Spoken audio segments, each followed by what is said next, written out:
there is one from our colleague Chambi Chachaide over at Howard University who is asking a question. It's an important question.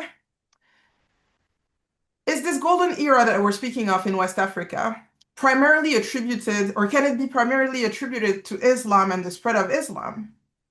If that's the case, doesn't that confer to an extent that this golden rise is not as much about indigeneity as it is about Islam? Or would you not frame it in that way? And I think it's an important question in terms of how we think about that era of West African history and the factors that contributed to it, that probably a lot of questions have. So yes, the role of Islam, and does that or does it not, should that or should it not lead us to nuance the attributing this to the indigenous capabilities of West Africa at the time? It's an excellent question. My response would be that so Islam is definitely the context. We can't escape that. But the initiatives to promote erudition is taken by the West Africans. So you do have a few scholars who come to West Africa. Obviously, you have merchants and so forth and so on. But the tradition of erudition begins in West Africa. And so Mansa Musa we have to credit him with being the person who begins to initiate this tradition, whereby he's sending young Malians to Fez, et cetera, Wakala, in order to study. They come back and they establish these centers of scholarship and erudition. It's very clear when you read the chronicles. It's very clear. You can see the isnads. You can follow the chains of where the traditions begin and how they spread. These are West Africans who embrace this type of knowledge, right?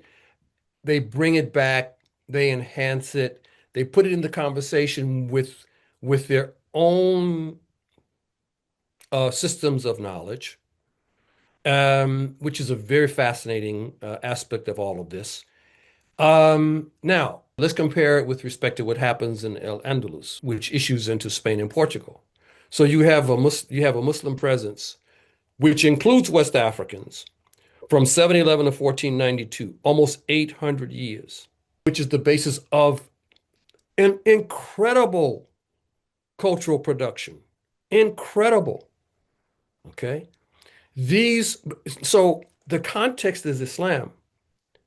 But the pursuit of science, the pursuit of law, the pursuit of history, the pursuit of all of these different, as well as the Islamic sciences, reach a level of refinement, okay, in the Iberian Peninsula.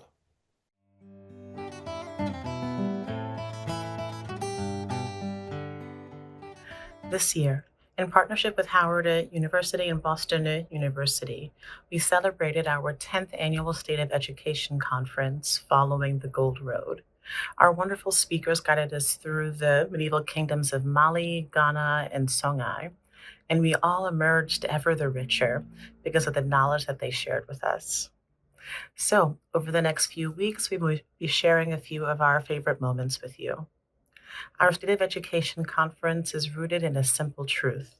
The self-determination of Africa and the diaspora are inextricably linked. A rigorous generative understanding of Africa's history helps illuminate that connection. By following the Gold Road, we traced how West Africa has shaped the modern world, and we reclaim history as a compass that helps us to understand who we are, where we come from, and how we navigate an ever-changing world.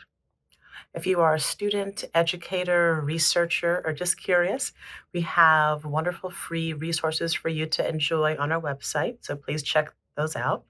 In the meantime, stay tuned.